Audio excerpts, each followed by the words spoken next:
Boa noite, hoje é dia 18 de dezembro de 2018, nós chegamos à última aula da série especial Deepak Chopra.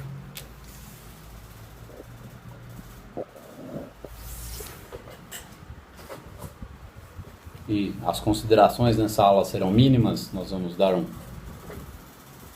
foco em ler um trecho que eu considero importante da jornada espiritual do Joel Goldsmith.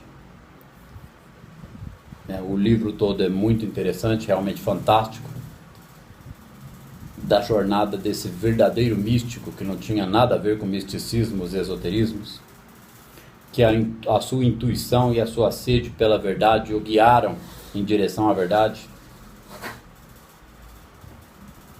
onde ele, passando pelo pensamento mágico e pelo conhecimento raso de mecânica quântica, foi obrigado a refletir um pouco mais aprofundadamente.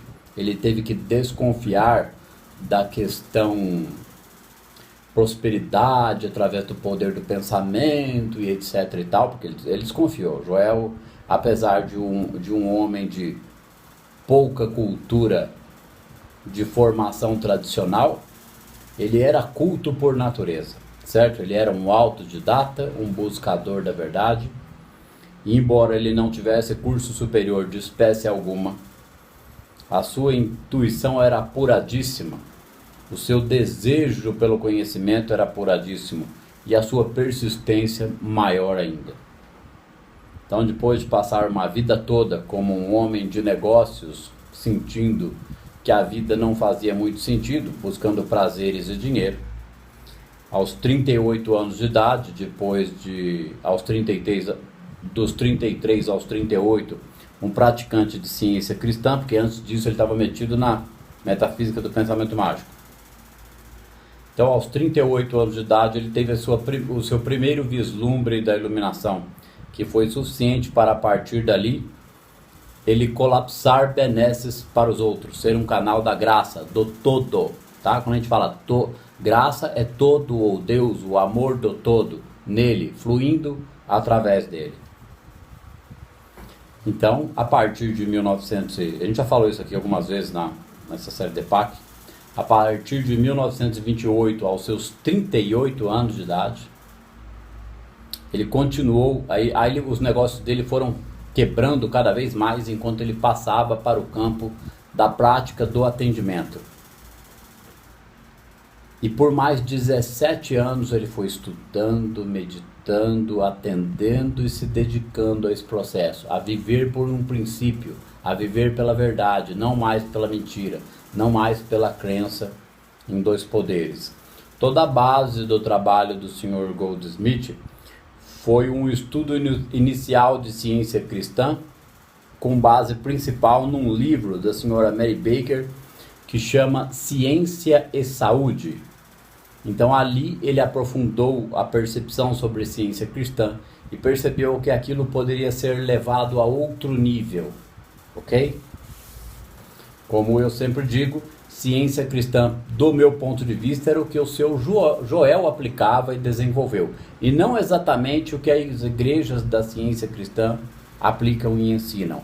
Não que eles estejam errados, mas o Joel deu um upgrade violento na compreensão da verdade dentro de sua própria consciência. E como o Joel mesmo relata nos livros dele, inclusive nesse livro A Jornada, isso é possível para qualquer pessoa em algum grau em que ela se dedique ao processo. Vai virar um Joel? Quiséssemos nós, ou queira Deus, que a graça beneficie o planeta com alguns Joéis neste século. É importante frisar que todo praticante de ciência cristã, ou da prática da presença, segundo Joel fala, ou disciplina da alma, melhora a sua vida em todos os sentidos. Porque ele vai aprendendo a abandonar o medo, o sofrimento, a ansiedade, a dúvida. Ele vai se tornando o observador, o co-criador consciente. E a coisa vai se desenrolando, ok? Vamos para a nossa pequena meditação de início de aula, para dar sequência e finalização nesta última aula da série especial Deepak Chopra.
Antes de iniciar essa aula, eu gostaria de dizer que muitos se empolgam porque o conhecimento faz sentido. Tanto essa série especial de Deepak Chopra, que analisou o ponto de vista desse livro, As 7 Leis Espirituais do Sucesso, com os devidos comentários e mostrando muita coisa que muita gente lê ali e não enxergava, porque pelos próprios comentários que eu recebo, isso ficou nítido para mim. Puxa vida, nunca tinha lido dessa forma, nunca tinha enxergado isso aí dentro, como que eu não pude ver isso antes, etc. Aqueles que estão estudando pouco, o que é pouco? 10 ou 20 minutos por dia. Estão meditando quase nada ou não estão meditando. Ou estão em suas emoções, perdidos nos problemas, nas ansiedades, nas dúvidas. Ou pior ainda que isso, de vez em quando afogando as suas mágoas no álcool ou nas drogas, estão numa tremenda ilusão. A verdade ressoa neles, faz sentido, mas eles continuam cultivando a zona de conforto, de um pouco de álcool para apaziguar as tensões emocionais, ou em alguns casos mais extremos, usando de substâncias, achando que aquilo não vai levar a nada, que não vai causar nenhum prejuízo, está gerando antimatéria, está impedindo o desenvolvimento. Isso atrapalha tremendamente a prática da meditação. Muito provavelmente, quem está metido nessas necessidades químicas não está meditando. Certo? E não precisa ser um exagero, não. Qualquer nível de utilização dessas substâncias vai prejudicar a meditação. Ninguém precisa. O álcool de forma social e tranquila, mesmo esse com a graça, com a prática, vai se tornando mais esporádico e menos necessário. Não que seja pecado ou errado, gente. É que quando beber, vai ser a ocasião adequada, na quantidade adequada, com o sentimento adequado. E não vai mais precisar beber até ficar alcoolizado. Porque o mínimo que beber, a pessoa já vai sentir, opa, já deu, olha aqui, mudou. E muita gente desiste do estudo porque fica sabendo disso, mas é inevitável. Eu também passei por isso, eu gostava. Nunca fui um bebedor, certo? Nunca gostei de destilados, eu tomava minha cerveja, gostava de tomar na sexta e no sábado, às vezes no domingo, nunca fui de me embebedar, de vez em quando ficava alegrinho, etc. Fazia parte, tomava ali, o suficiente até ficar alegre, mas com a prática isso foi mudando, gente, isso foi mudando, Então, quem bebe um pouco e socialmente não tem problema, não se preocupe com isso, mas dê sequência séria à prática e ao estudo. Entendam essa questão da não oposição ao mal, que é o próprio trabalho com a sombra. É lógico, isso tem muitas nuances, muitas facetas. Isso aparece dentro do comportamento e da vida humana para tudo quanto é lado.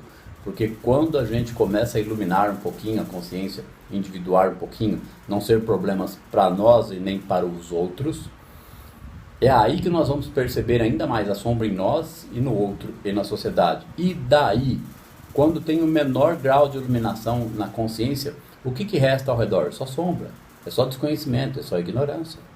E aí a gente tem que lidar com isso com paciência, com amor, com tranquilidade e com alto grau de compreensão.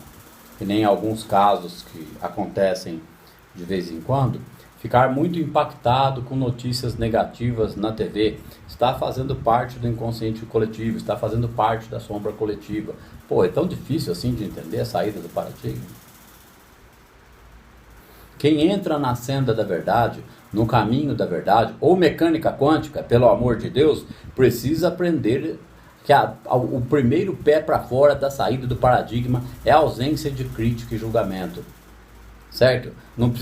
Não é que vai absolver o indivíduo, não. Não interessa para aquele que está na senda da verdade continuar criticando, julgando e fazendo parte do inconsciente coletivo, porque isso vai fazer com que a pessoa mantenha padrões de crítica e julgamento para diversas áreas de sua vida.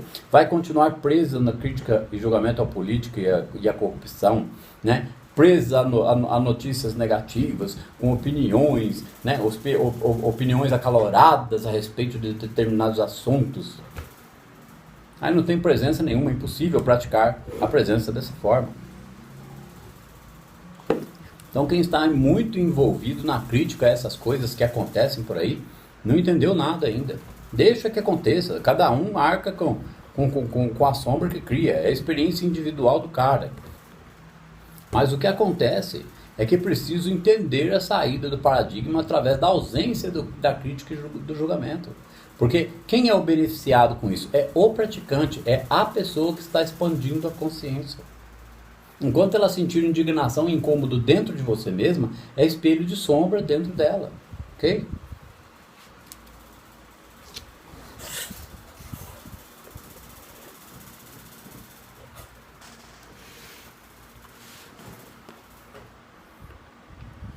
Vamos lá então para um trecho que eu estava com muita vontade de comentar esse trecho um pouquinho com vocês. No livro A Jornada Espiritual de Joel Goldsmith. Em seguida a gente vai para o finalzinho dos 7 Leis Espirituais do Sucesso e Zé Fini, né? Acabou o série especial de Deepak Chopra. Não sei se vai ter uma outra série gratuita no YouTube. É provável que sim, não sei quando, que eu vou me ausentar por alguns meses para aprofundar o estudo, a meditação e continuar me dedicando aos atendimentos. Muito provavelmente o atendimento está indo para São Paulo a partir de fevereiro ou março, mais certeza março, aonde eu atenderei no início uma vez por mês, um dia inteiro de atendimento que será marcado com agendamento prévio, certo?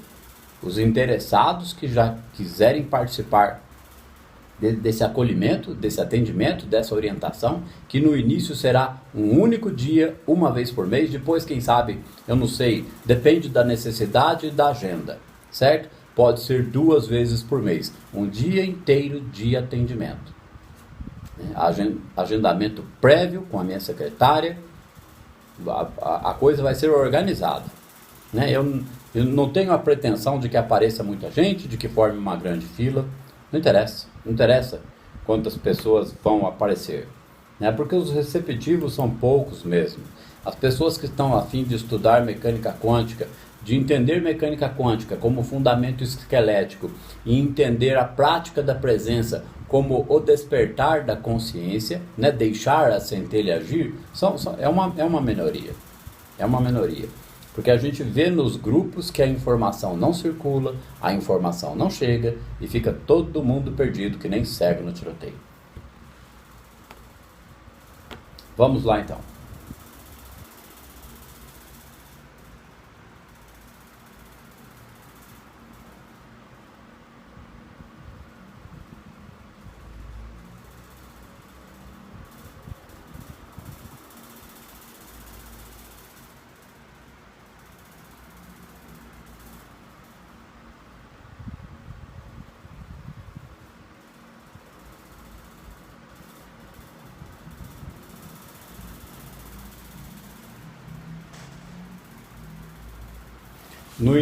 Página 18 de A Jornada Espiritual de Joel Goldsmith. O livro está na nuvem. Vou colocar novamente o link da nuvem na descrição desta aula. Lá dentro tem uma pastinha, livro Joel Goldsmith. E agora tem mais livros do Joel lá dentro. Tá certo?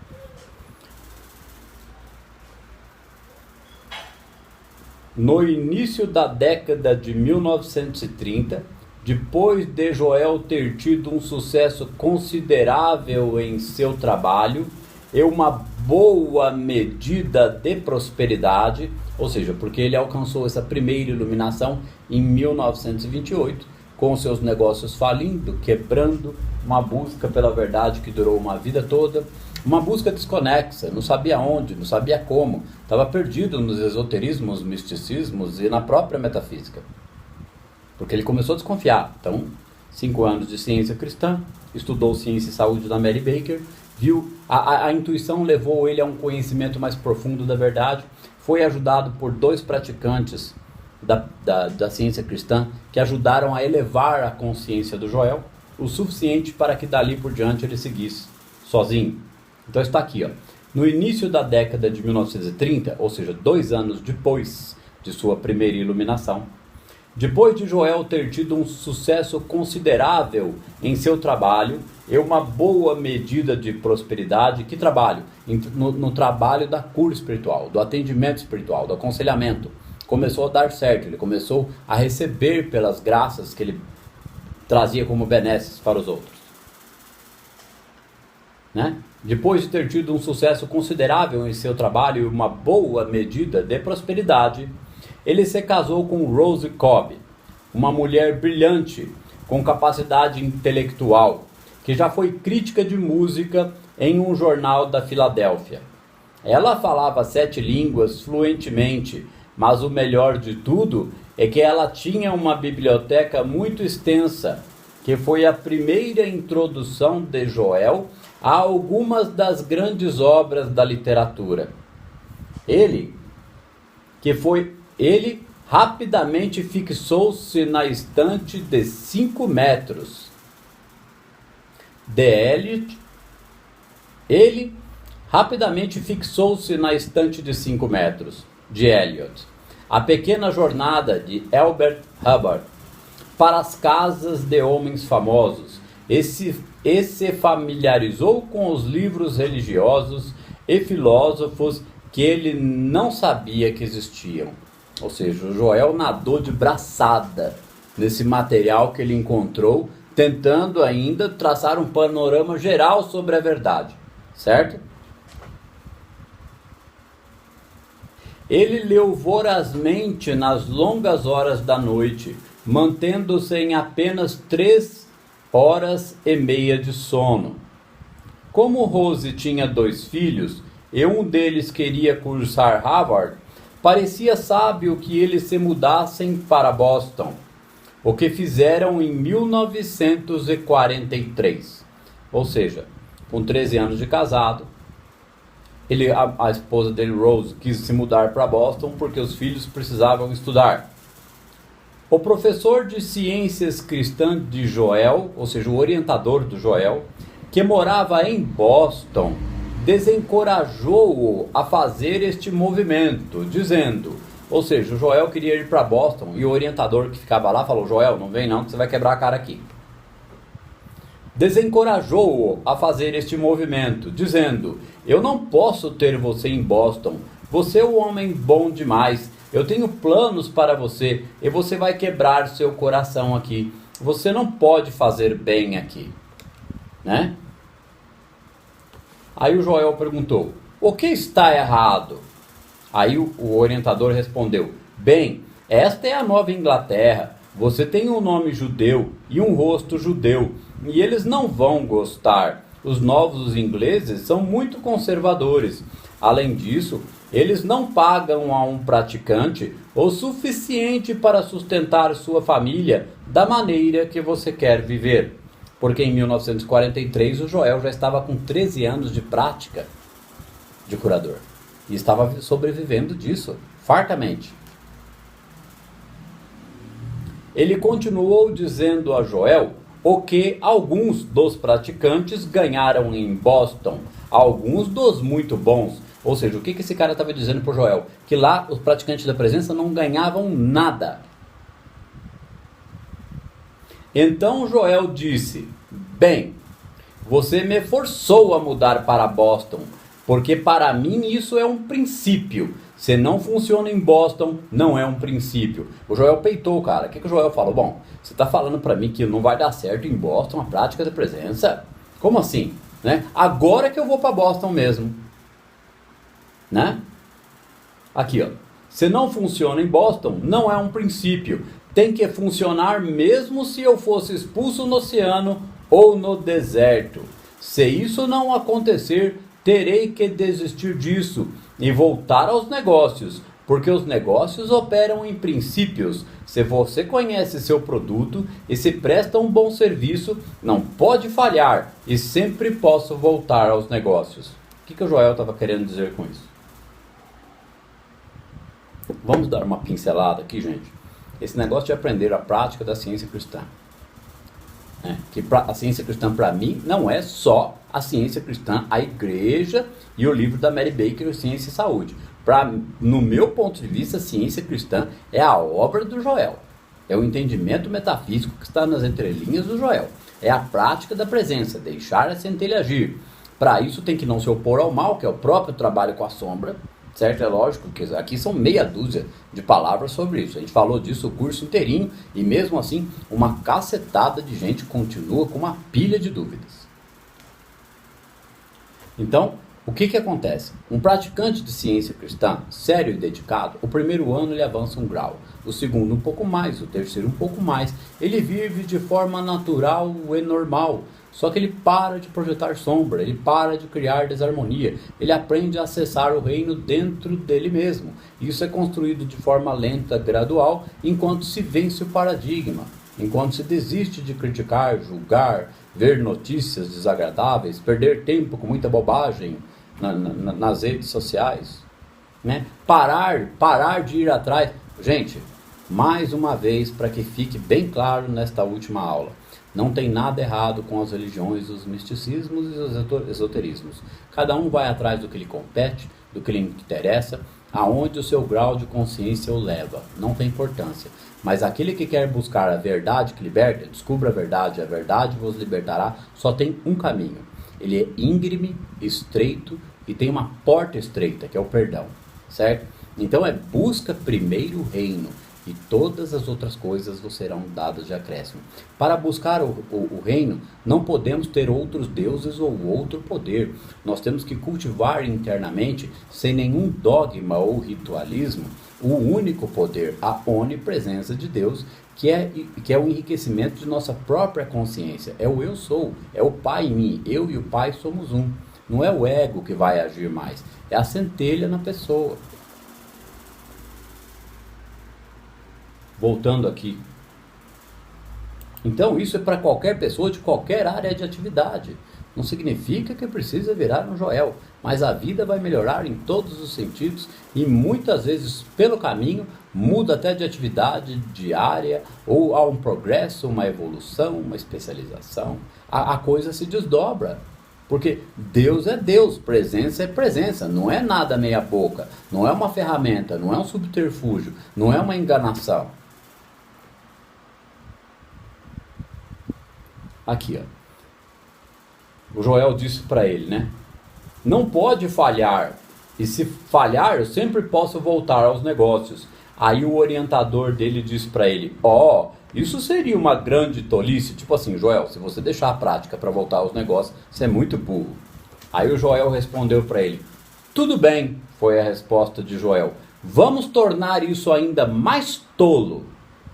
Por um ano, eu não irei para dentro de uma igreja, ou para uma palestra, ou para qualquer lugar onde os cientistas cristãos se reúnam.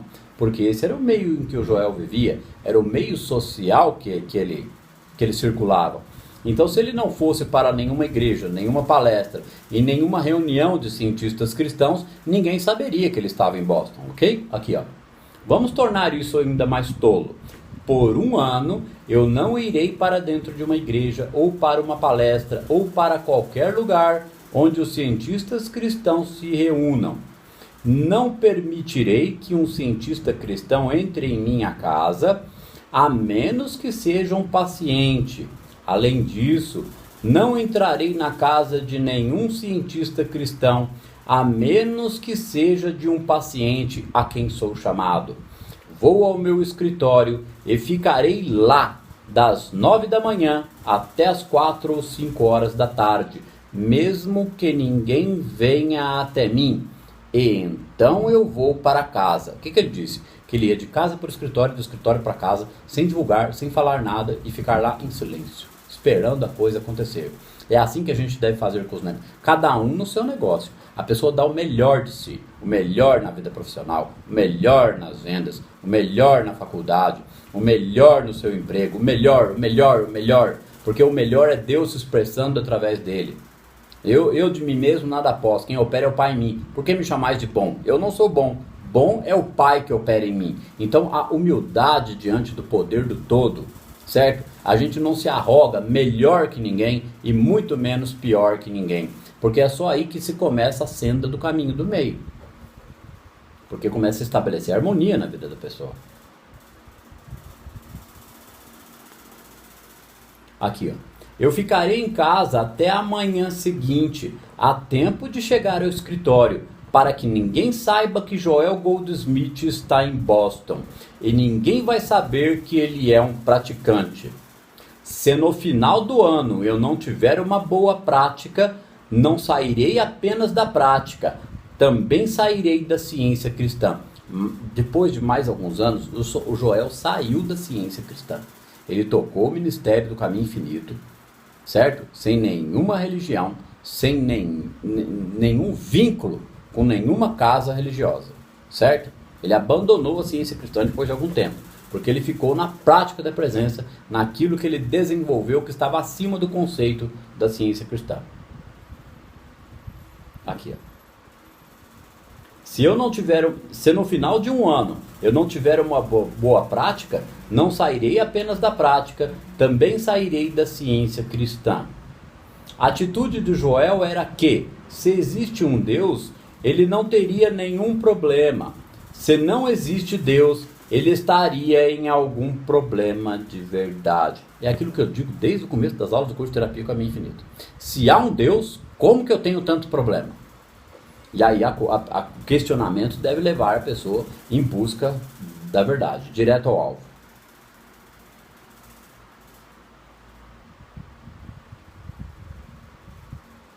Quem ler as obras do Joel, gente, vai ver que a questão serve para qualquer ramo de atividade que seja honesto nessa vida. Isso que é se tornar co-criador consciente. A atitude do Joel era que se existe um Deus, então ele não teria nenhum problema. Se não existe Deus, ele estaria em algum problema de verdade. Então ele se sentou em seu escritório sozinho, dia após dia. E que escritório era? O Joel foi para as cabeças, certo? Ele foi para as tampas. Ele falou, agora eu vou testar esse negócio. Vamos ver então o que é, o que acontece. Porque o Joel já era um excelente praticante, já estava quase 15 anos na prática, certo? Então quando ele chegou em Boston e ninguém o conhecia, ele quis provar para si mesmo a ação da onipresença em sua vida. Então ele ficou no escritório, sem ninguém saber que ele estava lá, até a coisa acontecer. Mas isso era um caso particular de Joel, que era um praticante avançado e sabia muito bem o que estava fazendo. É o tal de soltar, solta que o cliente vem, não é? Só que não é solto. A pessoa vai encostar na loja, ela tem uma loja, ela vai largar tudo empoeirado, a porta baixada pela metade e o estoque é uma porcaria. Não é nada disso, é justamente o contrário, ela vai se dedicar. O Joel, ali ele estava aprimorando, expandindo a consciência dele até que a coisa acontecesse. Aqui, ó. Então ele se sentou em seu escritório sozinho, dia após dia. E que escritório era? Um quarto vazio, sem cortinas ou carpete. 4 tubulações de gás com uma placa na parte superior serviam como uma tabela. Ou seja, era um quarto que não tinha uma cortina nem um carpete. Que tinha 4 tubulações de gás com uma placa superior que servia. Tinha 4 tubulações de gás na parede com uma placa presa nela, tipo uma lousa, entendeu? Havia uma cadeira de cozinha e no radiador uma tábua de pão para a segunda cadeira. Havia uma cadeira de cozinha para o Joel. E sabe o radiador? Lá tem aquecedor nos Estados Unidos. Sobre o radiador do aquecedor, mais uma tábua, certo? Caixote em cima ali, para chegar alguém sentar e ser atendido. 4 meses se passaram antes que houvesse qualquer mobília adicional. E 2 anos antes de haver um tapete ou uma cortina. Era quase tão estéril quanto a manjedoura. O que é manjedoura? O estábulo onde nasceu Jesus Cristo. Era quase tão estéril quanto a manjedoura. Esse começo de um ministério mundial, ou seja, era quase um estábulo, tá certo? No entanto, enquanto ele estava sentado sozinho, ele não estava sozinho. Esta presença que estava com ele, lembrando que isso aconteceu em 1943, essa passagem do início dele em Boston. Essa presença que estava com ele desde agosto de 1928, estava com ele lá e se tornou uma consciência sempre em expansão. Para todos os efeitos e aparências, parecia que ele havia cometido um erro. Seu trabalho de cura continuava a ser bem sucedido. Sucedido por quê? Porque ele recebia cartas, porque de vez em nunca aparecia o trabalho tinha resultado, não tinha como, certo? Mas era um nada, ninguém estava sabendo que estava lá. Mas apesar disso, ele se viu diante do problema de manter uma família com renda insuficiente e o tempo todo fazendo esse belo trabalho de cura, ocupando-se com ele dia e noite, e ainda não tendo retorno suficiente para atender às demandas financeiras feitas a ele.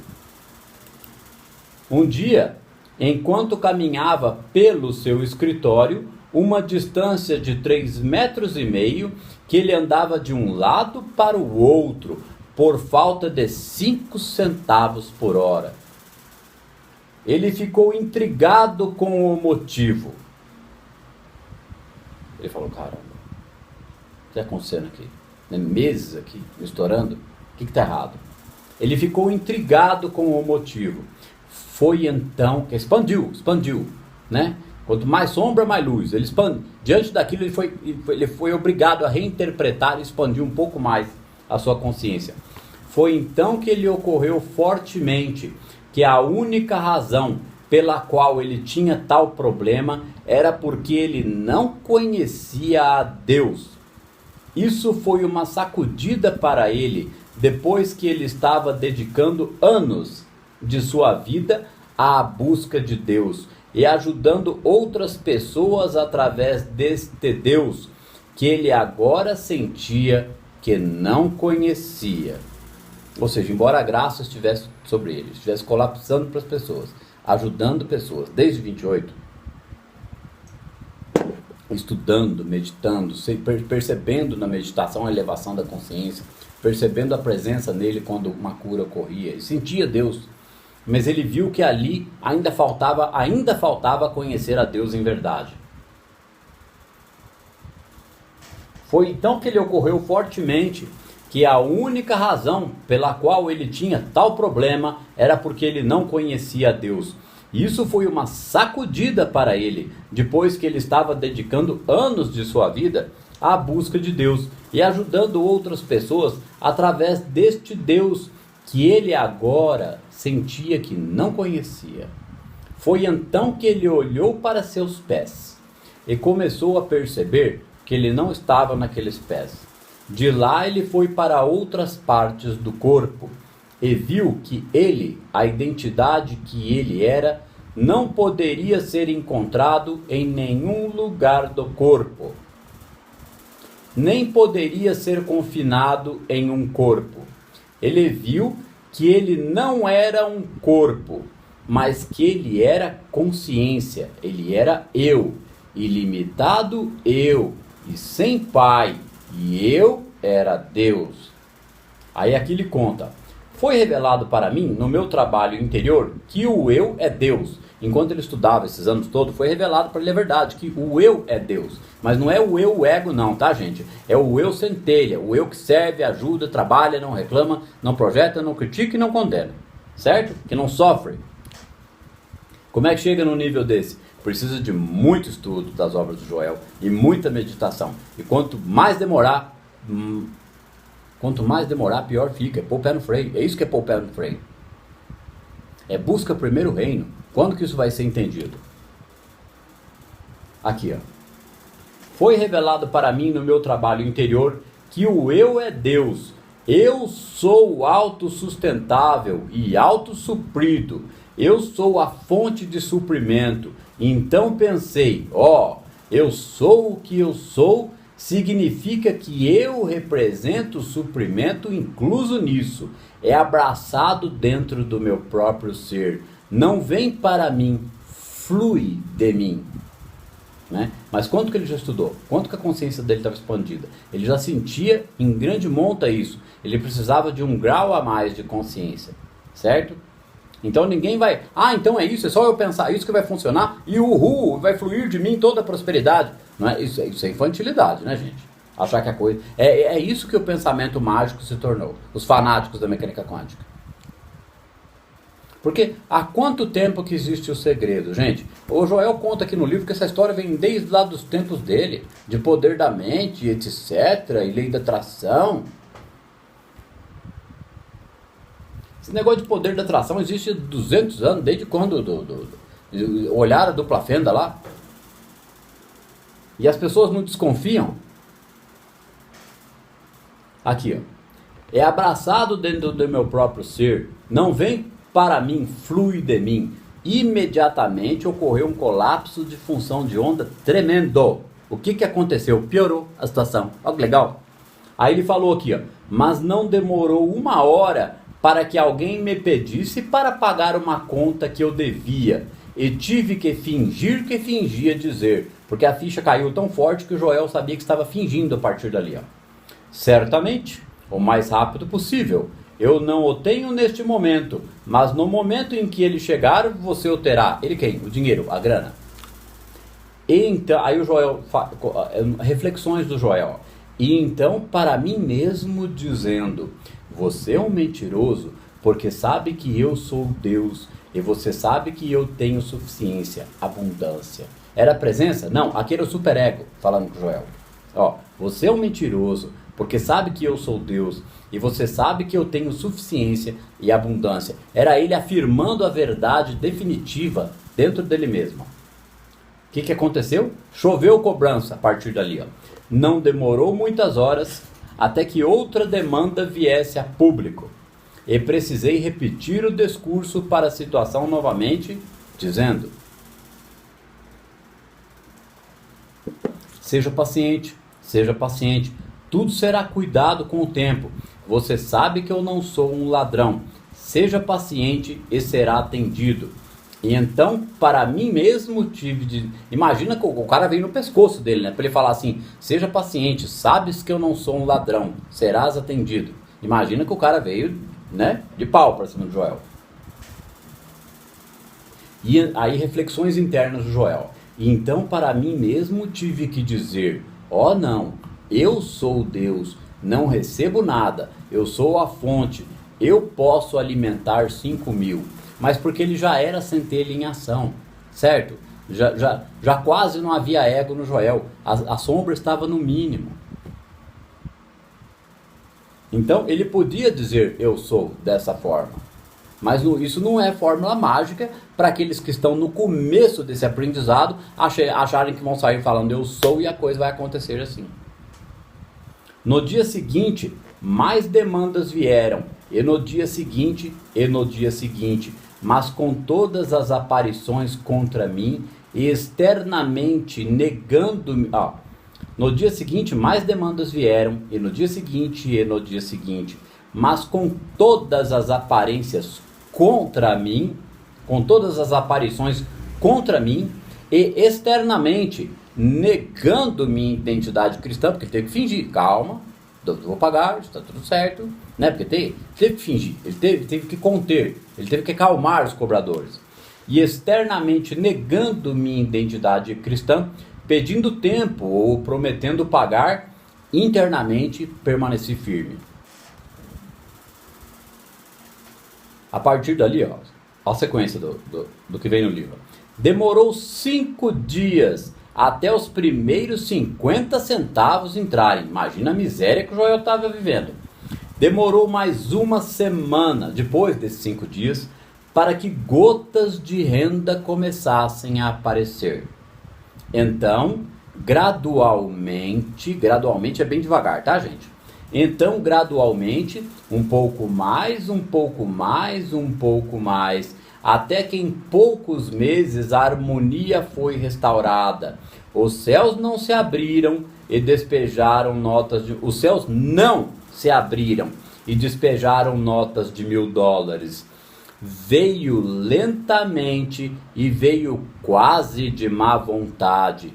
obrigando-me a reconhecer humanamente a minha falta. O que é humanamente a minha falta? É a minha ignorância, o meu desconhecimento, a minha falha, a minha insegurança, o meu medo e a minha ansiedade. Humanamente ele teve que reconhecer isso para se tornar mais humilde ainda diante do poder do todo que estava em sua própria consciência. Obrigando-me a reconhecer humanamente a minha falta e internamente a permanecer firme na compreensão desta verdade. Na verdade, eu só precisava ser um pouco paciente até que a primeira pessoa viesse e conseguisse uma cura. A partir daí, foi gradualmente acontecendo. Um disse ao outro, que disse ao outro, que disse ao outro, e finalmente chegou um homem que tinha uma doença tão visível que, quando ele foi curado e dentro de 24 horas não havia sinal nele, sumiu a doença em 24 horas. Muitos daquela igreja ou daquela comunidade, certo? Se aglomeraram depois. Eu tinha muitas cadeiras, não só na sala de espera, mas também no corredor. Apinhou de gente. Lotou. Esse foi o fim da espera. Esse foi o fim da falta. Esse foi o fim de não ser conhecido.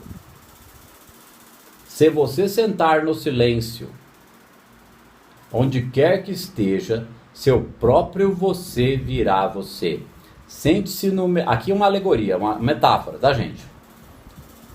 Sente-se no meio da floresta e deixem eles baterem um atalho até sua porta. E assim será, pois o que Deus vê em segredo é recompensado abertamente. O colapso da função de onda da calma, do ser que faz a viagem interior, medita, calmo e tranquilo, não importa mais os problemas da vida. Permanece na verdade, estuda a verdade, medita e contempla até que alguma coisa acontece. É lógico que nisso ele vai vivendo uma vida de rotina normal, cuidando dos seus afazeres, seus negócios, seus trabalhos e seus afetos. Com criatividade, com harmonia, com dedicação, com alegria e não sofrendo mais. Não indo na esquina tomar uma pinga para esquecer os problemas.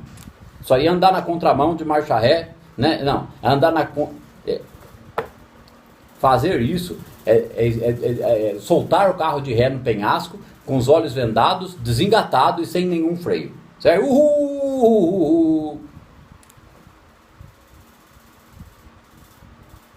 Aqui, ó. O estado de consciência que você se manifesta. É tão difícil assim a gente analisar o estado de consciência em que nós estamos, de ansiedade, dúvida, medo e preocupação?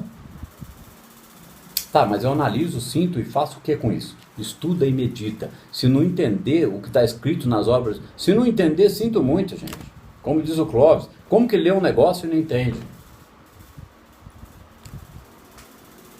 Que nem eu já disse numa das aulas da série DEPAC, não é ler Joel 50 vezes, não, é o caminho infinito, depois vir atrás do seu sangue. Eu li 50 vezes e não aconteceu nada. É capacidade de interpretação de texto, é capacidade de dedicação, de amor, de harmonia ao processo, de dedicação à meditação, de expansão e desenvolvimento, enriquecimento e aprofundamento da consciência, porque a consciência se expressa.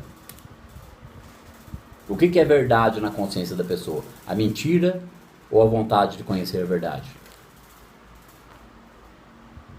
O estado de consciência que você se manifesta. Tem um negócio, tem funcionários, tem uma empresa, tem um grupo, tem problema com as pessoas. O problema está no indivíduo, não está no ambiente. É o indivíduo que não tem domínio emocional. Ele não emana isso, ele não é líder. Certo? Ele não coordena, ele não causa a transformação necessária, porque o problema está em sua consciência, em sua insegurança, em seu medo, em sua incerteza, em suas sombras. Aqui, ó. O estado de consciência que você se manifesta. No final daquele ano, minha prática foi completamente estabelecida. Não foi preciso coragem, foi preciso compreensão. É por isso que todo o meu trabalho é realizado sem alarde, sem publicidade, sem promoção.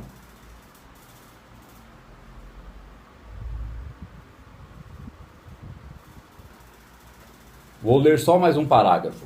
Quando Joel se mudou para o escritório na rua 236 Huntington Avenue, em Boston, do outro lado da rua da igreja matriz, ele era o único praticante da ciência cristã na edificação. Durante 3 anos ele permaneceu o único lá, apesar do fato de que sua prática era tão grande que ele não podia cuidar. E ele pediu a outros praticantes para passar um pouco do acúmulo. Eles não estavam interessados, mas finalmente um decidiu entrar e depois um segundo. Antes de Joel deixar o prédio para ir para outro lugar, fazer outro, ou continuar expandindo os negócios dele, certo? Antes de Joel deixar o prédio, 23 profissionais registrados tinham um escritório lá, e seu trabalho não havia diminuído. O de quem? O do Joel, certo? Eu vou ler mais um trechinho que é interessante. Ó. Houve muitas ocasiões em que alguns desses profissionais se reuniram socialmente, e quase sempre a conversa centrou-se no trabalho em que todos estavam envolvidos, ou seja, prática da ciência cristã, prática da presença. Em uma ocasião, Joel estava conversando com 3 amigos praticantes, e ele expressou sua irritação com o uso frequente e indiscriminado da palavra amor pelos metafísicos, porque ele afirmava que não podia entender nem sentia amor. Então ele perguntou: o que é amor? Qual é o amor que eu estou lendo nos livros?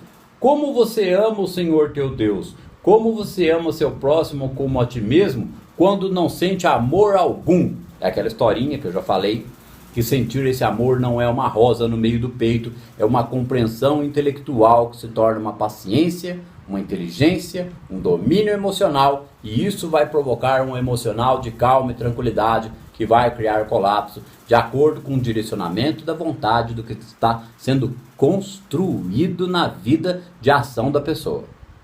Certo? Não é que vai aparecer perlim-pim-pim, mala de milhão e uhul. É o que está sendo construído na vida de ação da pessoa. A pessoa tem um negócio, certo? Funcionários, sei lá o que, uma rede de loja, não interessa. Ela começou a entender isso, para em poucos meses o posicionamento emocional e intelectual dela diante de qualquer intempérie mudar da água para o vinho, virar do avesso. Vai dar uma fritada? Vai dar uma fritadinha. Mas vai virar do avesso, para o lado certo, para a harmonia. Ele vai aprender a lidar com tudo e com todos. Esse amor é uma compreensão intelectual, certo? Que causa colapso, porque provoca calma. É harmonia, harmonia. Ressonância com a harmonia. Aqui, ó.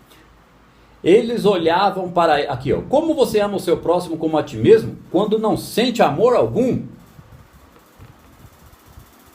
Eles olhavam para ele como se ele tivesse perdido a cabeça. O Joel ficou meio bravo, protestando que ele era uma das pessoas mais amorosas que eles conheciam. Né? Tipo assim, Joel, você é tão amoroso, como você está falando isso? Aí o Joel respondeu: eu? Não...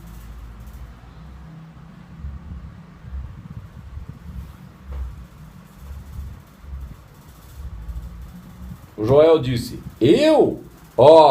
Não diga nada assim, porque eu devo ser sincero com você. Eu nem sinto nada parecido com o amor. Eu não tenho noção do que isso significa. E sinceramente, eu não amo ninguém e não pareço amar nada. Olha só que contraditório, né? Mas Joel, você fica sentado a noite toda para curar alguém, e você faria qualquer coisa para visitar um paciente. Você vai a um hospital se houver necessidade. Você faz tudo o que é necessário no ministério, e é por isso que chamamos você de amor. No entanto, Joel não tinha a menor sensação de amor ou amar alguém. Ele fez todas as coisas que seus associados consideravam amorosos, por apenas uma razão. Era porque ele havia descoberto um princípio. E seu trabalho era mostrá-lo, trazê-lo adiante, prová-lo, não apenas para o mundo, mas para si mesmo. Ele não poderia viver consigo mesmo a menos que provasse o princípio do trabalho que ele estava fazendo. Para ele, o único amor envolvido era o amor a esse princípio, o amor desse trabalho e o desejo de ver que o mundo inteiro o captava.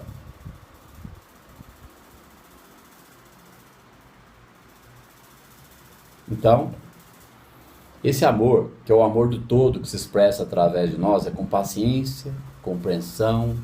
Esse amor é uma compreensão, é uma aceitação, é uma integração da sombra. É não projetar sombra, não criticar, não julgar, não condenar. É lógico que por esse caminho a pessoa pode sentir amores. Amores por familiares, amores por cônjuge. Tá certo?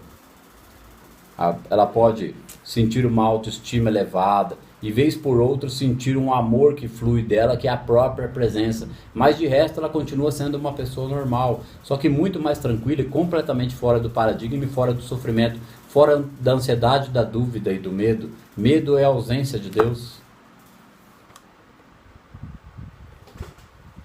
Então nós terminamos aqui.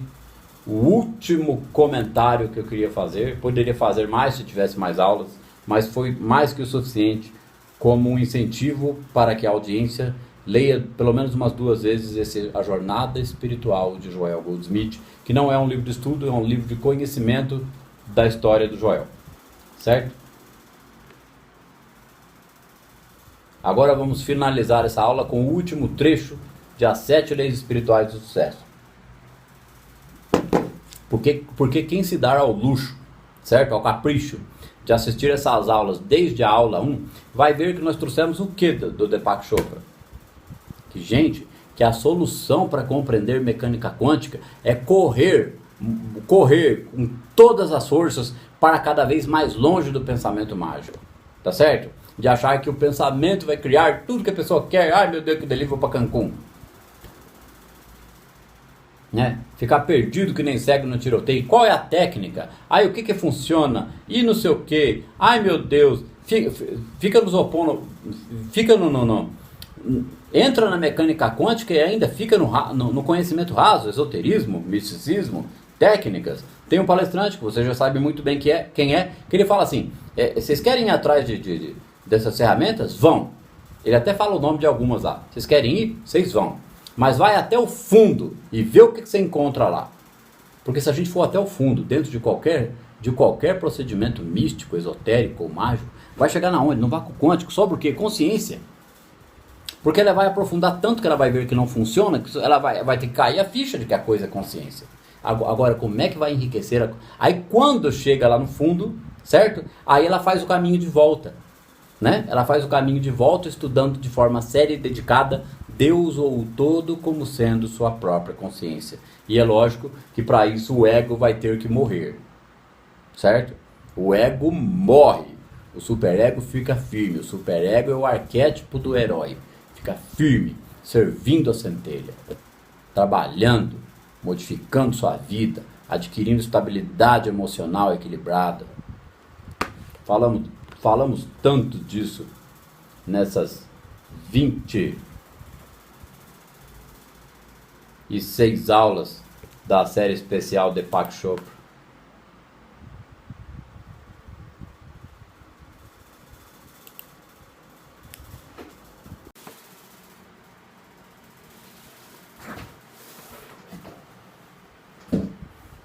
Vamos então, né, para os últimos trechos de As 7 Leis Espirituais do Sucesso, complementando a 7ª lei, a lei do Dharma.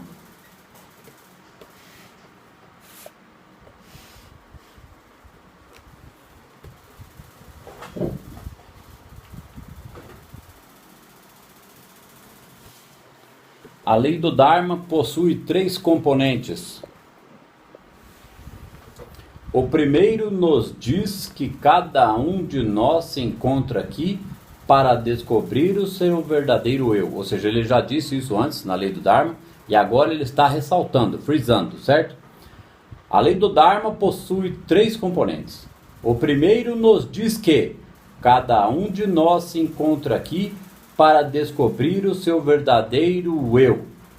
para descobrir por si próprio que o seu verdadeiro eu é espiritual, que na essência somos seres espirituais manifestando-se sob uma forma física. Mesmo se manifestando-se sob uma forma física, se a gente for pensar em mecânica quântica, a forma física é o que, gente?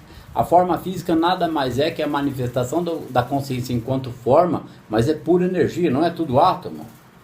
Então aqui a própria vida espiritual manifesta. Não somos seres humanos que têm experiências espirituais ocasionais. Ao contrário, somos seres espirituais que têm experiências humanas ocasionais. Mas aqui a gente lê e não enxerga de jeito nenhum o que já me saltou aos olhos na primeira leitura. Não somos seres humanos que têm experiências espirituais ocasionais. Ao contrário, somos seres espirituais que têm experiências humanas ocasionais.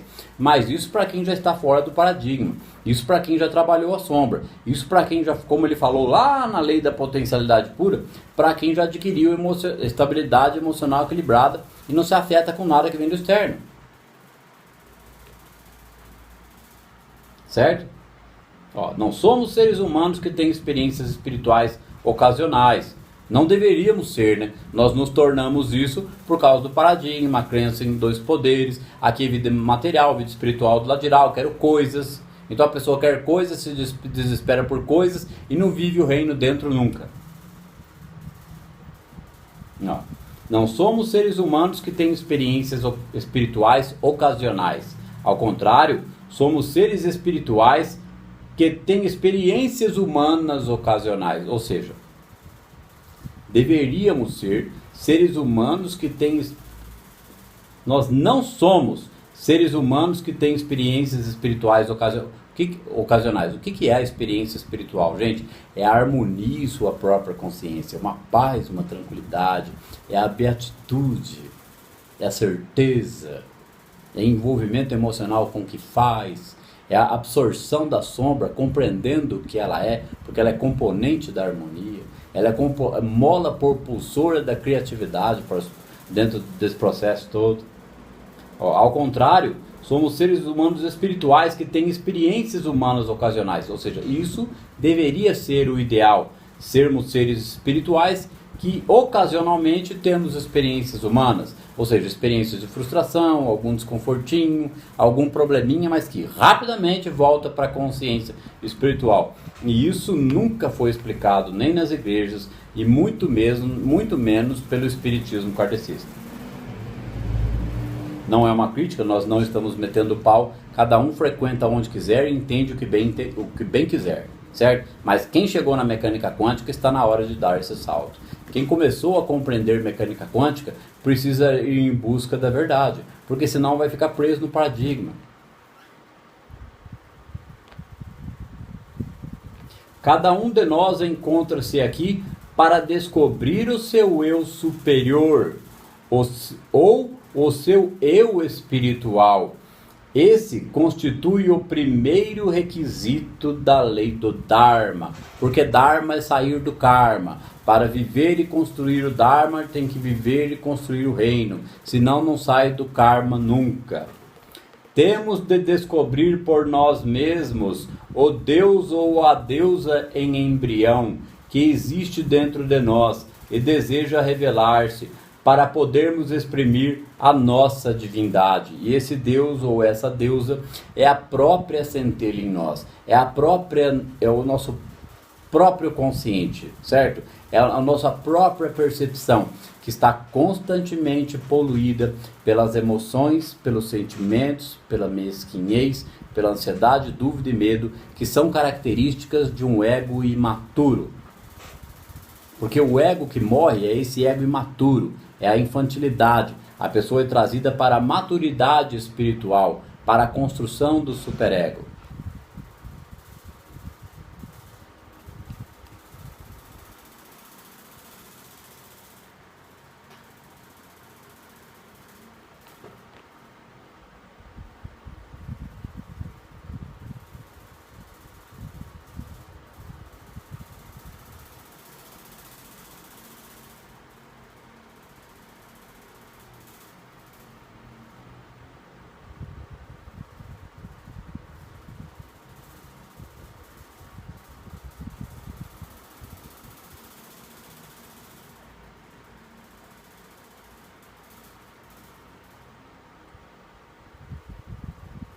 O segundo componente da lei do Dharma consiste em exprimirmos os nossos talentos especiais. A lei do Dharma nos diz que todo ser humano possui um talento especial. Todos possuímos um talento cuja expressão é de tal modo singular ou particular, certo, gente? Ou personalizada, que não existe mais ninguém vivo no planeta que possua esse talento ou essa forma de o exprimir. Às vezes o talento é o mesmo, mas a forma de exprimi-lo é diferente. Cada um tem uma forma de exprimir um talento.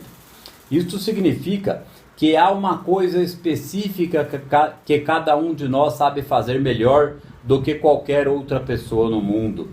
Quando está a fazer isso, perde a noção do tempo. Quando exprime esse talento especial que possui, ou em muitos casos, os diversos talentos especiais, a expressão desse talento é transportada para o conhecimento do eterno momento presente, por uma harmonia e uma satisfação muito grande em fazer aquilo com que tem envolvimento emocional. Agora, existe uma enorme quantidade de pessoas que têm dificuldade de compreender isso, porque ela assim, mas qual é o talento especial? Porque ela quer um talento especial que a leve rapidamente a riqueza, a fortuna e a fama. Pô, caramba, o talento especial é algo inato, é algo que está dentro da história de sombra da pessoa. Ou não foi possível assistir o efeito sombra e pegar o gancho lá dentro? O terceiro componente da lei do Dharma consiste na vontade de servir à humanidade, servir aos outros seres humanos e perguntar: como eu posso ajudar? Como eu posso ajudar aqueles que me rodeiam? Pondo a capacidade de exprimir o seu talento especial ao serviço da humanidade, estará a aplicar totalmente a lei do Dharma. Não é aquele negócio? Trabalhar, estudar, meditar, ajudar. Trabalhar, estudar, meditar e ajudar. O que é ajudar? A gente ajuda, gente, quando a gente não nega ajuda. A gente ajuda quando acolhe sem criticar. A gente ajuda quando acolhe com paciência, sem colocar uma opinião em cima, porque a pessoa não tem uma condição de compreender algo mais elaborado. A gente ajuda quando não critica e não julga mais ninguém, principalmente aqueles do nosso convívio mais íntimo. Isso é desconfortável no começo, inclusive com relação ao social ou a questões sociais, mas é um trabalho árduo. E é esse que é o conhece-te a ti mesmo. É esse que é o made himself, construir-se a si mesmo. Essa é a base. Né? Então, esse ajudar, existem muitas formas de ajudar. A pessoa tem que ajudar a si mesma, em primeiro lugar. Não significa que ela vai virar Madre Teresa de Calcutá e sair ajudando o mundo. Mas ela tem que ajudar de alguma forma. Certo? É cuidar de afazeres domésticos sem reclamar. É ir trabalhar sem reclamar. É cumprir as tarefas sem reclamar. Isso é ajudar, porque não está projetando sombra no inconsciente coletivo. Isso é o básico do básico do básico do ajudar. Certo? A sociedade, a humanidade. E se ajuntar isso à experiência de sua própria espiritualidade, o campo da potencialidade pura, é impossível que não tenha acesso à abundância ilimitada, porque esta constitui a verdadeira forma de alcançar a abundância. Tem uma coisa que precisa ser compreendida aqui, que o planeta Terra não está na condição de que todo mundo entenda isso da noite para o dia. Uma boa parte vai tentar entender, vai ficar preso ao pensamento mágico. E uma pequena parte vai entender, vai levar a sério, vai descobrir a harmonia em si, vai descobrir um talento, vai melhorar a sua ação diante do mundo, vai trabalhar a sombra e vai seguir em frente, compreendendo cada vez mais as obras do Joel, a meditação, certo? Então, para que isso aqui fosse dessa forma aqui, ó,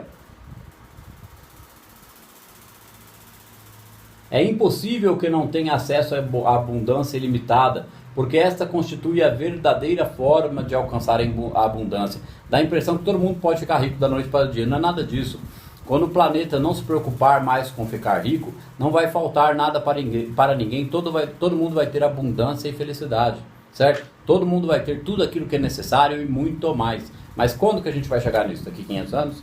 daqui 1000 anos? Não interessa, uma hora vai chegar. O que importa é cada um desejar chegar em algum grau disso individualmente. Ou vocês querem... Ou nós vamos ficar pensando que nós vamos ter mais 1000 anos de mecânica quântica, pensando em dupla fenda, colapso da função de onda, emoção cria realidade, ai meu Deus do céu, pensamento, ai mas como que é mesmo? Qual é a ferramenta que eu preciso? Alguém pode me responder aqui dentro do grupo? Nós vamos ficar mais quanto tempo nisso? Mais 500? Mais 1000? A verdade está se revelando no planeta. A mecânica quântica foi a base para isso. Foi isso que o seu Kardec, que foi avisado ao seu Kardec. Que em algum momento algo mais elaborado seria explicado, mas que precisaria de base científica. Como o Joel chama na jornada, fundamento esquelético da verdade é a mecânica quântica. Então, vamos ler de novo. E se ajuntar isso, vamos lá. Como posso ajudar aqueles que me rodeiam? Pondo a capacidade de exprimir o seu talento especial ao serviço da humanidade. Estará a aplicar totalmente a lei do Dharma. E se juntar a isso a experiência de sua própria espiritualidade, o campo da potencialidade pura, que a própria espiritualidade é o campo da potencialidade pura em nós, está causando colapso o tempo todo. Não importa se a pessoa tem uma loja, não importa se a pessoa tem um ateliê artístico, não importa se a pessoa é professor, não importa se a pessoa seja o que for, desde que ela seja honesta e goste daquilo que faz, aquilo vai trazer uma certa abundância, uma certa medida de prosperidade, se ele se tornar um praticante da presença. Isso é deixar a centelha agir. Deixar a centelha agir não é assim, vou deixar a centelha agir, é só esperar, o que será que vai acontecer? Não, isso aí é acreditar no Deus externo, no Papai Noel.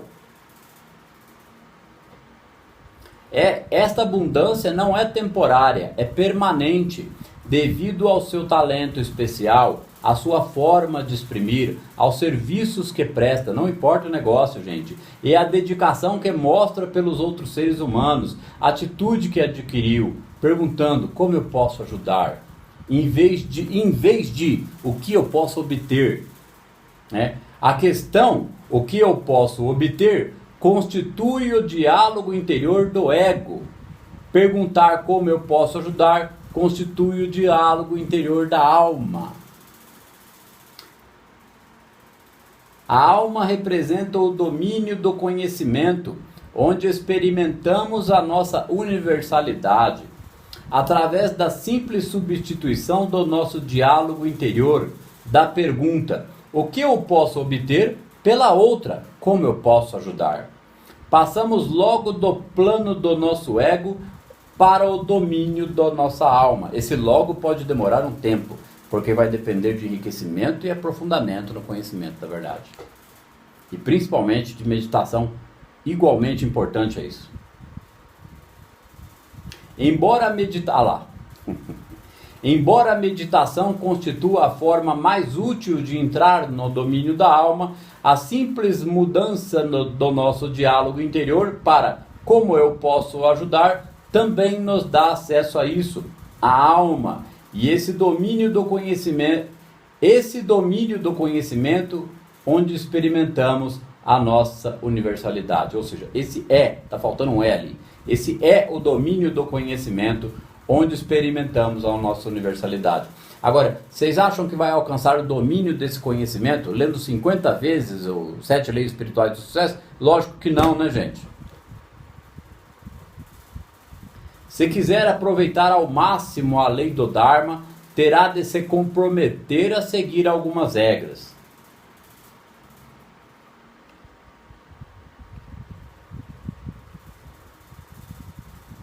A primeira regra é: vou tentar descobrir o meu eu superior, que se encontra para além do meu ego através da prática espiritual. E a obra do Sr. Joel Goldsmith é o quê? É especificamente sobre a prática espiritual. Como viver esta vida aqui como a própria vida espiritual. Como deixar a centelha agir. Como construir sobre a rocha, sobre a palavra. Viver o reino internamente. Em vez de ficar o tempo todo pensando o que eu posso obter, o que eu posso obter, o que eu posso obter.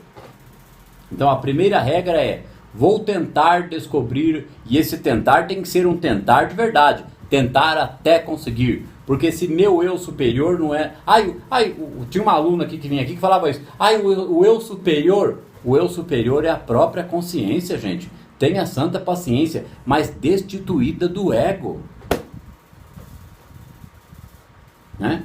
Primeira regra, vamos tirar o tentar? Vou descobrir o meu eu superior, que se encontra para além do meu ego, através da prática espiritual. A prática espiritual é não temer, não projetar sombra, não vos oponhais ao maligno, não tire a espada da bainha.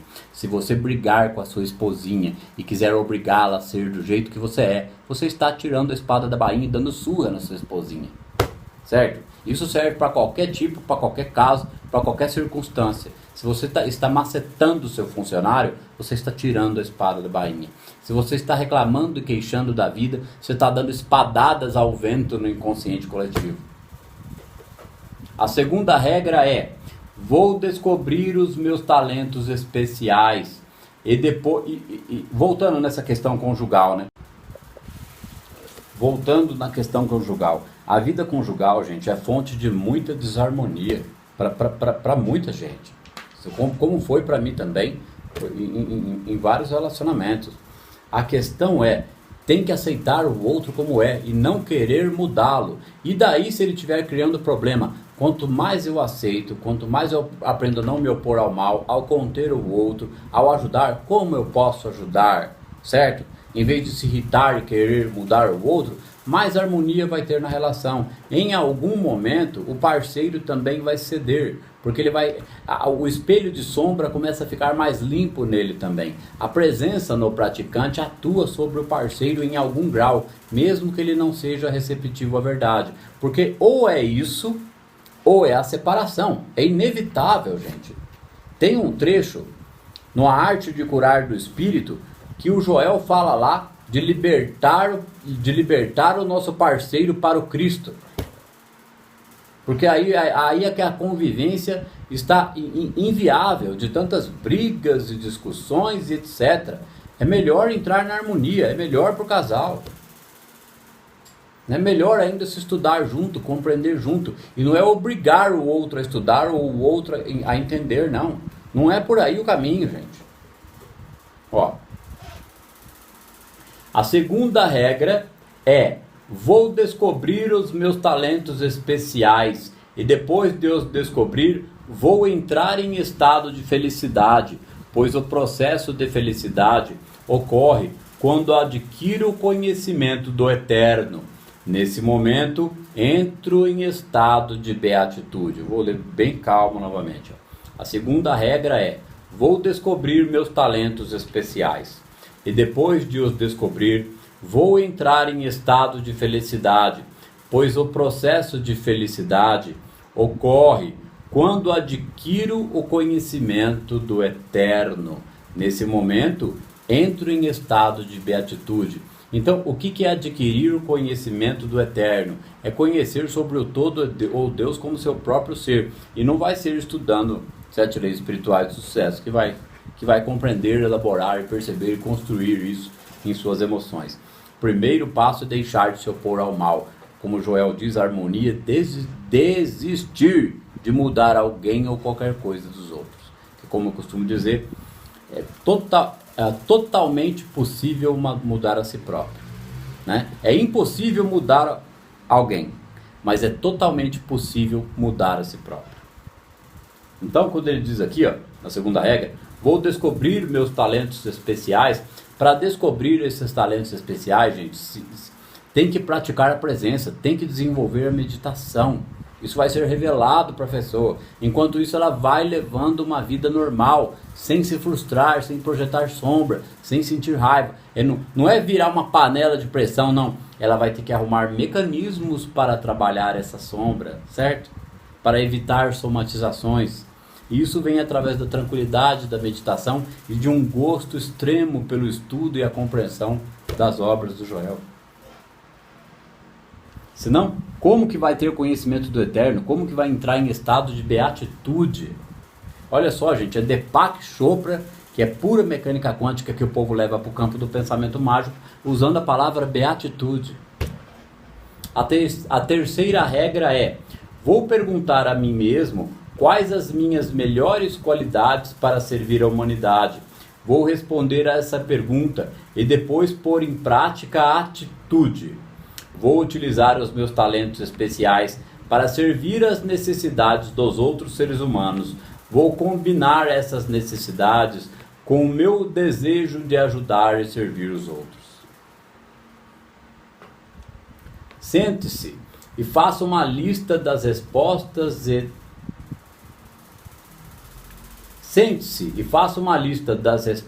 a essas duas perguntas. Não significa que vai sentar, fazer uma lista e vai ficar com a listinha ali o resto da vida. E agora eu faço o que com isso? Isso aqui é uma simplória indicação que o DEPAC faz para ver se cai uma mínima ficha. Porque aquele papel não vai adiantar para nada depois. Tá certo? A pessoa vai ter que aprender a elaborar, desenvolver um raciocínio mais elevado, mais completo. E o caminho para isso é sair de rituais ou práticas ritualísticas. Que fique bem claro isso.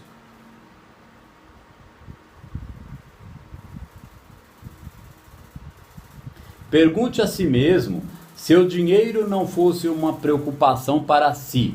E se tivesse todo o tempo e dinheiro do mundo, o que faria? Você pensa que continuaria a fazer aquilo que faz no momento? Isso significa que se encontra em Dharma, ok? Se ela tiver muito dinheiro, se ela for levada ao pensamento, o que eu faria se eu tivesse muito dinheiro? Eu continuaria fazendo exatamente o que eu faço. Ela está em Dharma já, ok?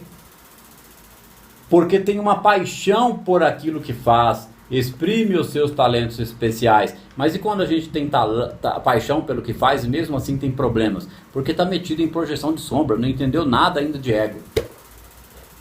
E muito menos de praticar a presença, e muito menos de mecânica quântica. Depois pergunte a si mesmo, quais as minhas melhores qualidades para servir a humanidade? Responda a pergunta e ponha a atitude em prática. Descubra a sua divindade, encontre o seu talento especial, utilize-o para servir a humanidade e gerará toda a riqueza que quiser. Gente, a ficha tem que cair, que a primeira riqueza que aparece é de harmonia, tranquilidade, felicidade, alegria. E o resto é consequência. Não é riqueza extrema, milhões de dólares para todo mundo, não. O resto, qualquer coisa que é de acréscimo, que vinha um pouco mais de riqueza, e um pouco mais de riqueza, e um pouco mais de riqueza. E a pessoa pode sim ter muita fartura e prosperidade. Porque se nós pensarmos do contrário, é crença limitante. Como que o todo, que é a abundância que manifesta tudo, vai negar isso a nós? Só que tem que ser manifestação da consciência da própria pessoa, expressando o seu talento ao mundo. Ou como o seu Joel fala, lança o teu pão às águas. Tem uma explicação do Joel, em algum trecho que eu não lembro aonde, dos livros dele, que diz que o fundamento de que todo desejo é pecado, não é o pecado no sentido pejorativo e ignorante da palavra, não. Pecado de que é um erro. Todo desejo é um erro, porque não há um Deus que negue ou que conceda algo. Não há um Deus que seja capaz de nos negar algo ou de nos conceder algo. Porque a nossa consciência faz parte da onipresença. Então a manifestação de algo através da expressão do talento individual é consequência da expressão de sua própria consciência. Então nada nos é negado. O reino é dado, basta vivenciá-lo. Para quem ainda estiver preso a esta série de PAC, não pôs a mão no livro de Joel, vai começar a entender quando chegar lá. Se for terreno fértil, se não for, não germina.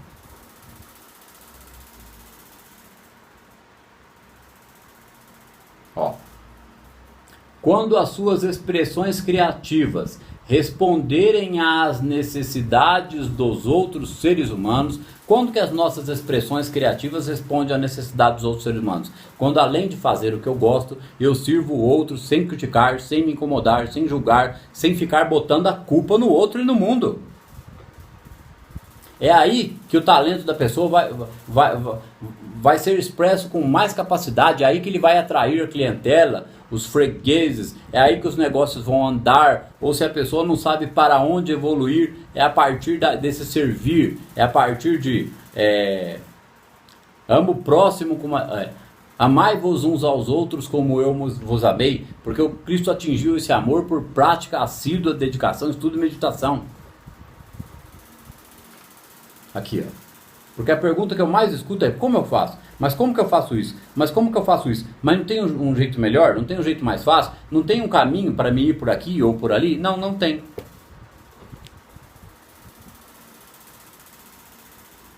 Aqui, ó. Quando suas expressões criativas responderem às necessidades dos outros seres humanos, a riqueza fluirá espontaneamente do não manifesto para o manifesto, do âmbito da alma para o âmbito da forma, através de reconhecimento das pessoas pela expressão do talento individual daquela pessoa. Começará a experimentar a vida como uma miraculosa expressão da divindade, não ocasionalmente, mas sempre. Vai perceber a harmonia para sempre. E conhecerá a verdadeira felicidade e o verdadeiro significado do sucesso, o êxtase e a exultação da sua própria alma. Então o sucesso é essa felicidade interior, o resto é consequência, o resto é acréscimo, gente. Ó, como aplicar a lei do Dharma ou finalidade da vida? Lembrando que tanto essas aulas da série especial de Deepak Chopra, quanto as aulas do curso Terapia o Caminho Infinito, são apenas uma orientação, uma informação, um direcionamento e um incentivo para o aprimoramento do trabalho com a sombra, um incentivo para o estudo das obras do Joel. Essas videoaulas não substituem de forma alguma nem o processo dedicado à meditação e à leitura dedicada das obras de Joel. Essas aulas não substituem isso, ok? É uma ajuda, é uma orientação, é um incentivo, é um material que foi criado, expresso, produzido, manifestado para ajudar a compreensão dos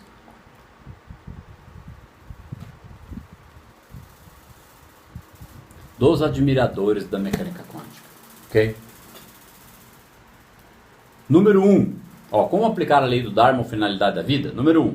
Hoje vou dar toda a atenção e amor ao Deus ou à deusa embrião que se oculta no mais fundo da minha alma. Então, se eu estou projetando, criticando, julgando, condenando, ai meu Deus, é a culpa do outro, desgraçado, eu não estou deixando fluir a minha alma, só está jogando, vomitando sombra o tempo todo. Darei toda a atenção à minha alma interior, que dá vida ao meu corpo e ao meu espírito. Vou tentar despertar para a profunda serenidade que existe dentro do meu coração. Vou tentar despertar para a profunda serenidade que existe dentro do meu coração. Já está lá, é só despertar para algo que já é. E isso não vai ser da noite para o dia, mas vai ser lento, gradual e permanente. A consciência da eternidade e do ser eterno acompanhar-me-á sempre durante a minha experiência temporal. A consciência da eternidade do ser eterno, ou a consciência da onipresença de Deus em nós, como explica o seu Joel. 2. Faça uma lista dos... Isso aqui é para quem está raso, para quem está mais do que raso, para quem está se afogando no rodapé, ok? Para quem está se afogando no lava-pé. Sabe o que é lava-pé? Lava-pé é aquele lugar sujo, fedido, onde todo mundo passa o pé ali para entrar na piscina, bem fedorento. Quem está se afogando no lava-pés, começa por essas informações simples aqui. Faço uma lista dos meus talentos especiais. Depois faço uma lista de todas as coisas que gosto de fazer quando exprimo os meus talentos especiais. Exprimindo os meus talentos especiais, eu utilizando-os ao serviço da humanidade, perco a noção do tempo e crio abundância na minha vida, assim como na vida dos outros. Se fosse simples assim, né? Porque a sombra que a pessoa projeta, o paradigma, as feridas do ego, não deixa ela permanecer nessa harmonia. Por isso que eu sou tão contundente para o estudo dedicado das obras de Joel, porque esse assunto começa a ser resolvido. Se não da noite para o dia de forma alguma. Quanto tempo vai demorar, não sei. Depende da capacidade de interpretação de cada um. E como diz o Joel no determinado áudio do canal do Regis, depende se o indivíduo vai estudar 10, 20 minutos por dia ou vai estudar 3 ou 4 horas. Depende se ele não vai meditar nada ou se ele vai ficar cada vez mais um praticante mais assíduo da meditação e do aprofundamento e enriquecimento da consciência dentro da meditação contemplativa. 3.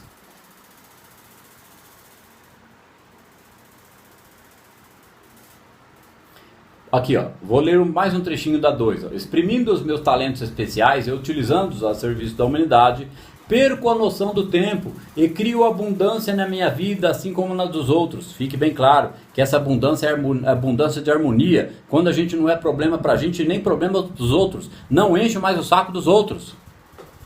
Número 3. Pergunto a mim mesmo todos os dias, como posso eu servir? Como posso eu ajudar? A resposta a essas questões vão permitir ajudar e servir a outros seres humanos com amor. Certo?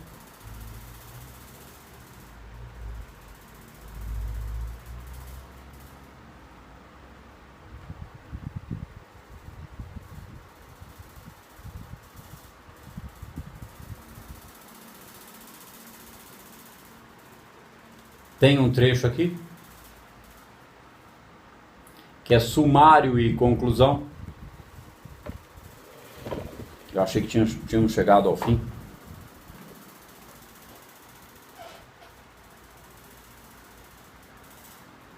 Eu vou ler só um parágrafo e o resto fica por conta de vocês, que é o fim do livro As 7 Leis Espirituais do Sucesso, que é sumário e conclusão. Aqui, ó. Quero conhecer os pensamentos de Deus, o resto são pormenores. Albert Einstein. Ele queria conhecer como funcionava a mente de Deus. O resto não interessa. O resto é o resto. O resto são pormenores. Ok? Ó. Aí vem aqui, né, um texto. O Espírito Universal coreografa tudo o que acontece em bilhões de galáxias com uma exatidão cheia de elegância e uma inteligência inflexível. Isso aqui me remete à lembrança daquele negócio do design inteligente. Quem tiver curiosidade, procura no YouTube uns vidinhos. Design inteligente, vai começar a ter uma noção do que é isso. A sua inteligência é primordial e suprema e penetra todas as fibras da existência, desde a mais pequena à maior, desde o átomo ao cosmos. Tudo o que existe constitui uma expressão dessa inteligência, que é a consciência suprema, a onipresença de Deus, da qual a nossa consciência faz parte, mas nós insistimos em andar na contramão, lutando contra o todo, negando o único poder e querendo outros poderes, querendo o poder do ego, de querer coisas. As coisas chegam para quem vive o reino.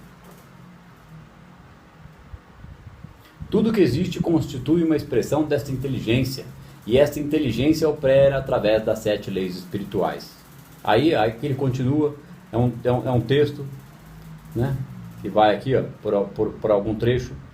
Eu não vou ler esse trecho. Nós finalizamos por aqui as 7 leis espirituais do sucesso. O sumário e conclusão fica por conta da audiência. Leiam e entendam. Fazer umas pequenas considerações que estão anotadas aqui, ó. As catarses, anotações minhas, tá? As catarses, dificuldades e problemas, só causam problemas e desgosto. Ou seja, as catarses são inevitáveis, as dificuldades na expansão de consciência são inevitáveis. Nós devemos aprender a expandir consciência aceitando a dificuldade, com criatividade, ok? E sem bagagem no intelecto é impossível.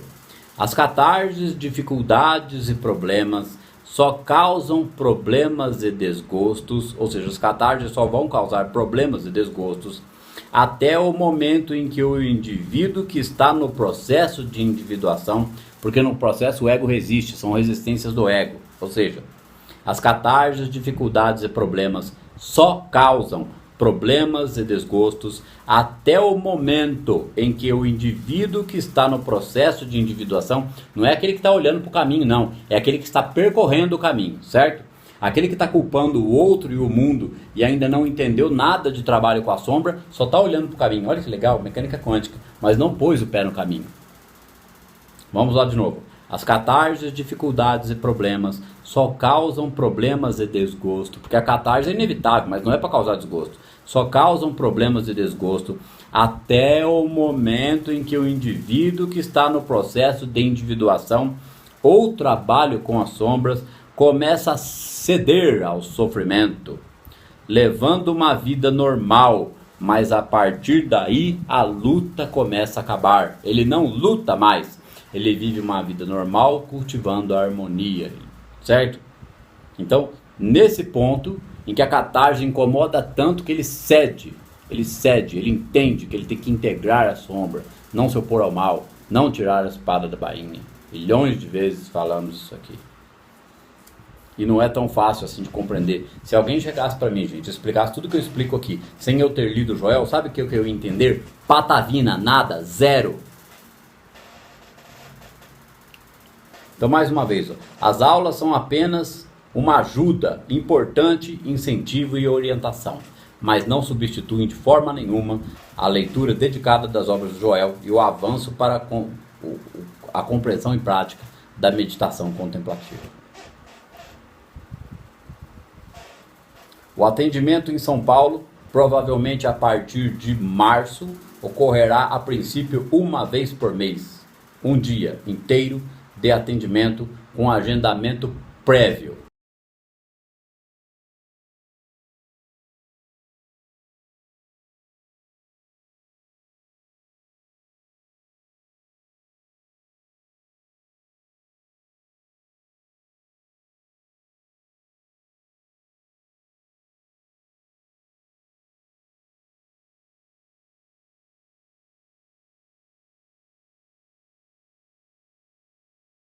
Ok? Até lá, e mesmo depois disso, o atendimento via Skype continuará normalmente, porque ele é muito funcional, muito prático e atende gente de qualquer lugar, certo? Eu tenho 2 ou 3 pacientes nos Estados Unidos, tenho 2 pacientes em Portugal e a maioria está no Brasil.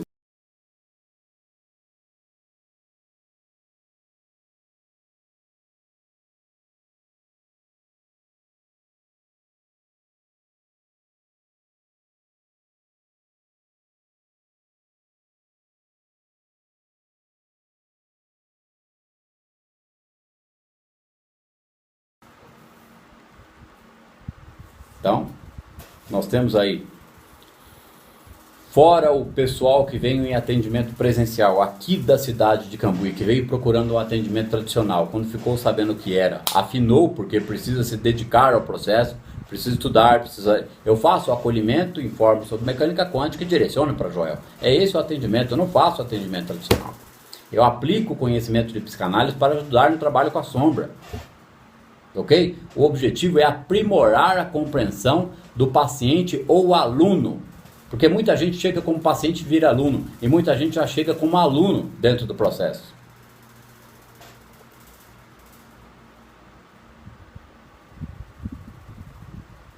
Bom, nós chegamos ao fim dessa série especial de Deepak Chopra. Foi com muito gosto que eu realizei essas 26 aulas. Foi muito agradável, foi muito produtivo. O curso Terapia o Caminho Infinito, as 56 aulas, é um curso que deve ser assistido depois da pessoa ter lido pelo menos 3 ou 4 vezes O Caminho Infinito do Joel Goldsmith.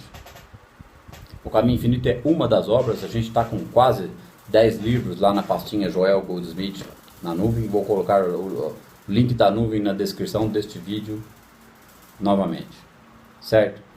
E alguma outra série que venha para o YouTube vai ter um contexto de entendimento mais elaborado, certo? Nós não vamos ficar mais falando de pensamento mágico, de viagem na maionese, de ilusão da mecânica quântica, certo? Porque não é que a mecânica quântica é uma ilusão, não. Ilusão é ter um rascunho da mecânica quântica e achar que aquilo vai resolver os problemas da vida da pessoa. Puxa vida, gente, antes isso fosse verdade, porque a gente transformaria o planeta em um mês.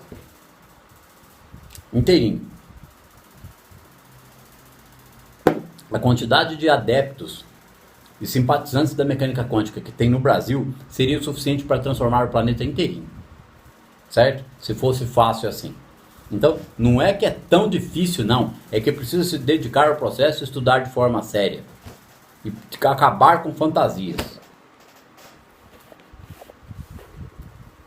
Porque é verdade, a mecânica quântica é verdade. Só que o ego não está nesse esquema. O ego tem um mapa, mas não sabe andar no território. O território é o campo unificado, é a potencialidade pura, ou é a onipresença. Ou é a consciência da onipresença do indivíduo. Ele caminha no território, ele não precisa mais de mapa, ok? Como eu já disse em alguma aula, imagine a pessoa desce lá na Amazônia e tem um mapa, mas não tem mais nada, não tem uma faca, não tem a bússola, não tem isqueiro. O que ela vai acontecer? Ela vai durar horas, vai morrer. Então, não adianta. E o que é conhecer o território? Conhecer o território, vamos trazer um trocadilho aqui, né? Uma metáfora é estar com um curso de sobrevivência na selva, com faca, não para se opor ao mal, para poder sobreviver ali naquele mato, certo? Com faca, repelente, mochila, vacina contra picada de cobra, estar totalmente precavido contra as intempéries, certo? Para não passar apuro, é ser um especialista em sobrevivência na selva. E o especialista em sobrevivência na selva não passa apuro algum. Ele tem pura confiança, ele é o especialista. É o mateiro, como se diz no popular. Então, quando que a gente entende o que é o território? Quando a gente entende que para caminhar no território tem que caminhar na verdade. E a mecânica quântica é o fundamento esquelético da verdade. Ok? Eu acho que é mais que o suficiente. Qualquer outra, se houver mais alguma série no YouTube, porque está sendo criado outro canal, certo? Para tratar dos devidos comentários e estudos de outras obras do Joel. Mas se houver mais alguma série aqui no YouTube, que provavelmente eu faça mais alguma coisa, vamos ficar alguns meses sem aula, nenhuma, certo?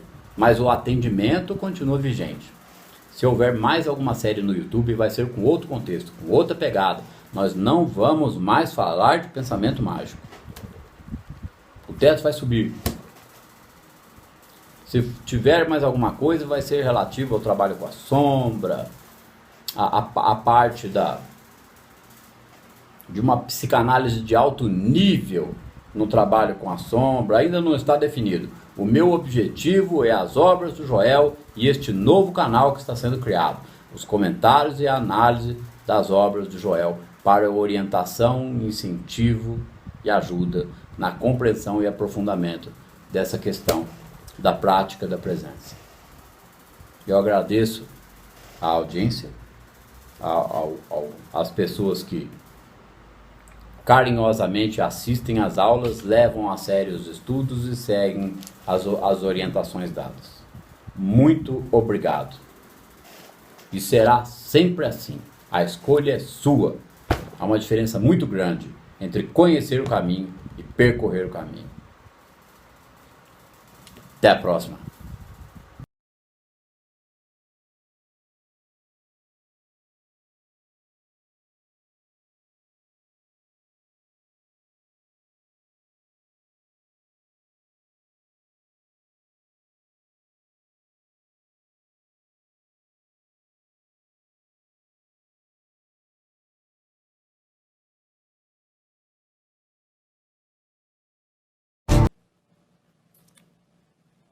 Então, é claro, nós chegamos aqui num ponto muito bacana do curso.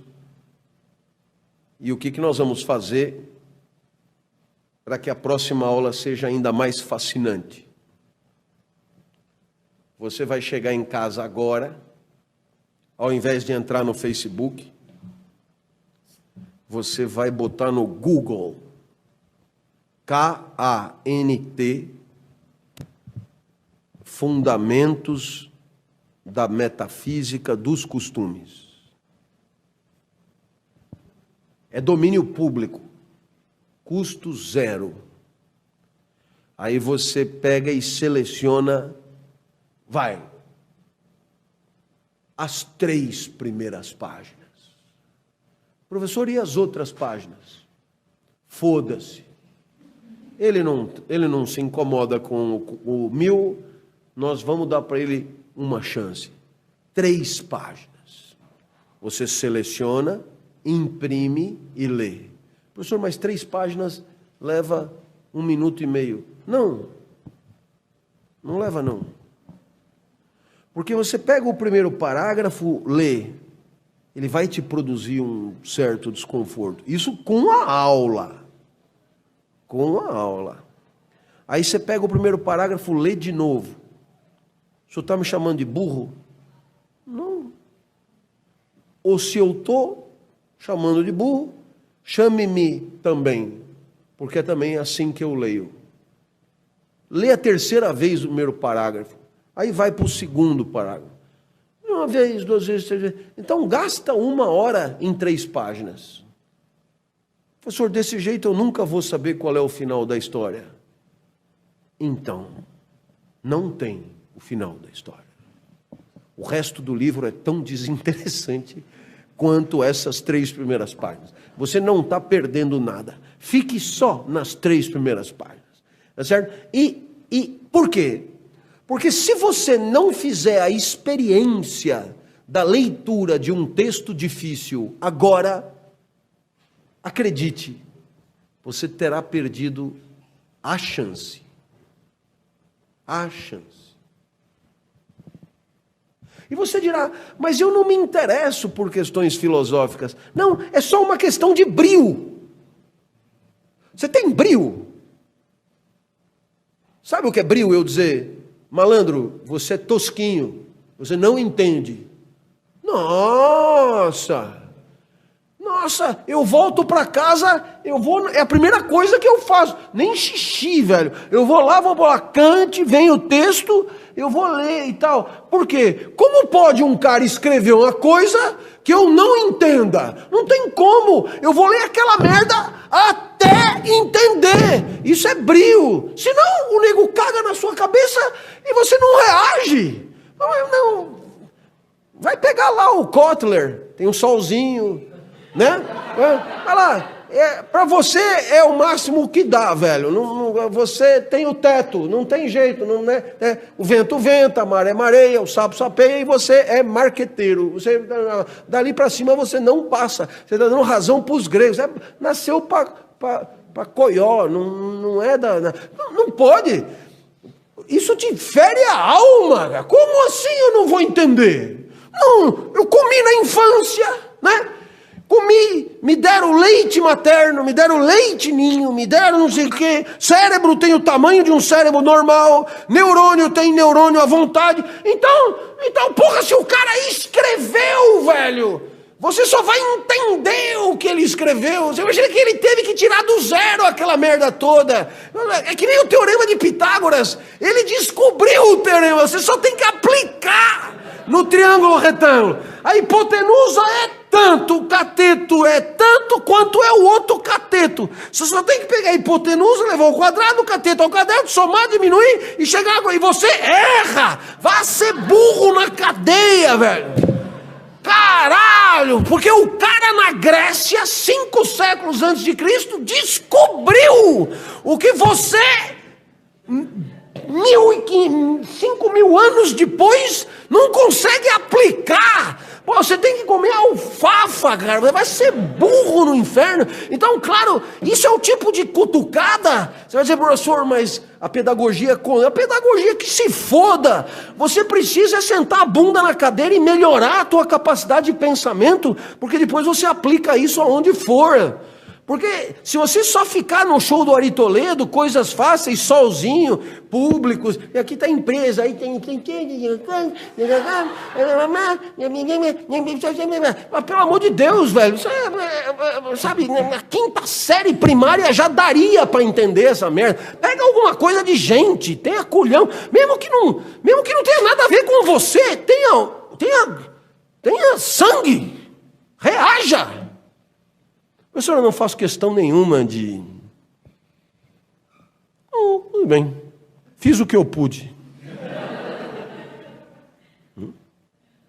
Porque é isso mesmo, né? O que eu estou te dizendo? O que todo mundo diz? Não, nem pega o texto, cara, né? Isso aí é para 2 ou 3. Porra, se o cara me diz isso aí é para 2 ou 3, então é para mim. Cadê a porra do negócio? Né? É que nem aquela coisa do Bourdieu lá. Já contei essa história, né?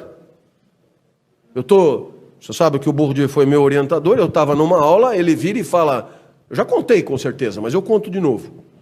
Os circuitos de consagração social serão tanto mais eficazes quanto maior a distância social do objeto consagrado. Aí eu estou gravando a aula do cara, aí eu chego em casa, né, na cozinha para não acordar o Joaquim, que é meu colega de quarto, clandestino, e virou ministro do Supremo. Para não acordar o Joaquim, eu vou para a cozinha. Les circuits de consécration sociaux seront d'autant plus efficaces selon la distance sociale des objets accomplis. Então, aí você lê a porra da frase, les circuits de consécration sociale. Aí você lê a porra da frase, les circuits de... E você começa a se sentir mal, cara. Por isso você lê 30 vezes a porra da frase e você não entendeu o que o cara quis dizer. Isso é... Então, você tem que se sentir incomodado. Por quê?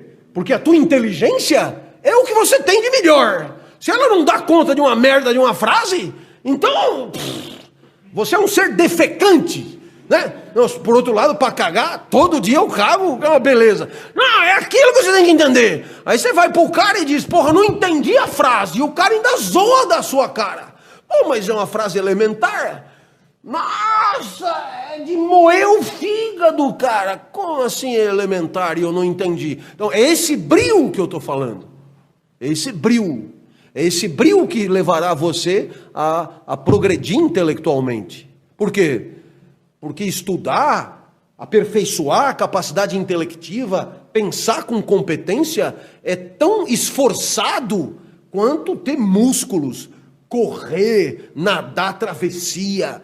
Exige empenho, cara, exige dedicação, exige bunda na cadeira, exige etc. Tal. Então, é um pouco essa a ideia, né? Quer dizer, o que eu fiz aqui? Dei as chaves do castelo, fiz a cama, facilitei. Agora pega o texto, deita e entende. Por quê?